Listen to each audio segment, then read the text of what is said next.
Oke, selamat datang semuanya. Kali ini kita bakal bedah tuntas perjalanan seorang pemain yang, jujur aja, benar-benar mengubah definisi seorang back di zaman sekarang. Gimana sih caranya ngebentuk seorang back modern yang, ya, sempurna? Kedengarannya mustahil kan? Tapi coba deh kita lihat. Kisah seorang pemain dari Jepang ini mungkin aja punya jawabannya. Oke, kita mulai ceritanya dari awal, dari kampung halamannya Takehiro Tomiyasu di kota Fukuoka, Jepang. Percaya nggak percaya nih, Tomiyasu tuh awalnya malah mau jadi perenang profesional loh, ngikutin jejak dua kakak perempuannya. Tapi ya gitu, panggilan dari lapangan hijau ternyata lebih kuat, dan keputusan itulah yang akhirnya membawa dia ke jalur yang kita semua kenal sekarang. Jadi dari klub sekolahnya Sanchiku Kickers, bakatnya tuh langsung kelihatan. Sampai akhirnya dia masuk ke Akademi Barcelona yang kebetulan baru buka di Fukuoka. Nah, disinilah fondasi teknik dan penguasaan bolanya benar-benar dibentuk dengan filosofi La Masia. Setelah itu, dia gabung sama klub lokalnya, Avispa Fukuoka, dan langsung debut profesional di usia yang masih muda banget. Langkah selanjutnya, ini nih yang paling krusial, pindah ke Eropa. Dan ini bukan sekedar transfer biasa ya, ini tuh lebih kayak perjalanan pendidikan yang sengaja dirancang buat ngebentuk dia jadi pemain kelas dunia. Nah, perjalanannya di Eropa ini bisa kita bagi jadi dua fase belajar yang beda banget. Pertama di Belgia, ini jadi ajang pembuktian dia. Gue layak nih main di Eropa. Terus dia pindah ke Italia. Wah, ini sih ibaratnya masuk universitas pertahanan. Belajar seni bertahan level tinggi di liga yang terkenal paling taktis sedunia. Kelihatan banget kan, strategi karirnya pinter banget. Dan di Italia, bakatnya itu langsung kecium. Kutipan dari pelatih teknis Bologna ini nunjukin seberapa cepat dia ngasih dampak.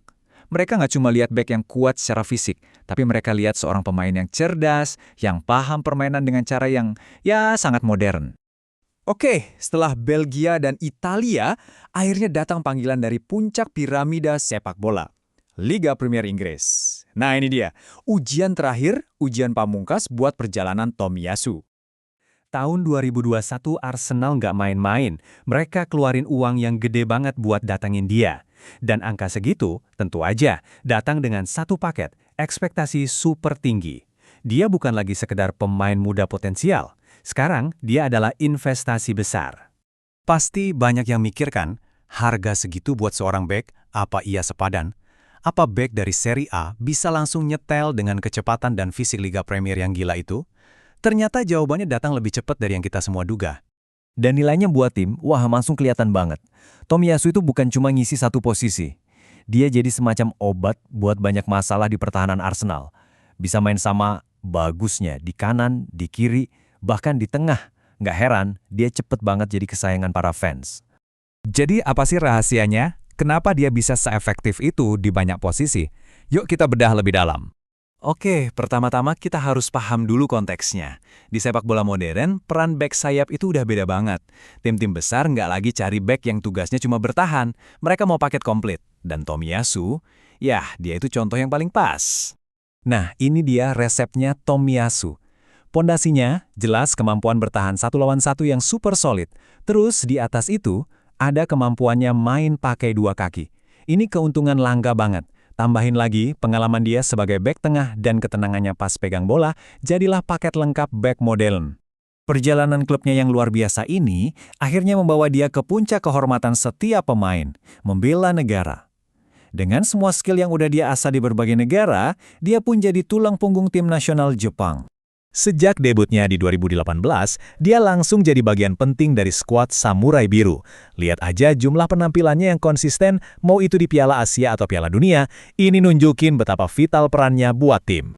Dan kalau butuh bukti status elitnya, nggak ada yang lebih pas dari ini. Jadi, player of the match pas Jepang menang telak lawan tim sekelas Jerman, ini bukti kalau dia bukan cuma pemain bagus, dia adalah pemain yang bisa bersinar di panggung paling besar. Karirnya juga penuh dengan momen-momen penting, mulai dari juara di level junior bareng Jepang, masuk final Piala Asia, sampai cetak gol pertamanya buat Arsenal. Setiap pencapaian ini jadi semacam penanda di perjalanan yang keren banget. Oke, setelah kita ikuti perjalanannya dari Fukuoka sampai ke London, lewat Belgia dan Italia, kita balik lagi nih ke pertanyaan di awal tadi. Jadi, apa sih intinya? Apa pelajaran yang bisa kita ambil dari semua ini? Nah, karir Tomiyasu ini seolah ngasih kita jawaban. Dia adalah bukti nyata kalau bek modern itu nggak cuma dilahirkan. Mereka itu dibangun. Dibangun lewat pilihan yang sadar, lewat pengalaman yang beragam, dan dedikasi yang nggak ada hentinya.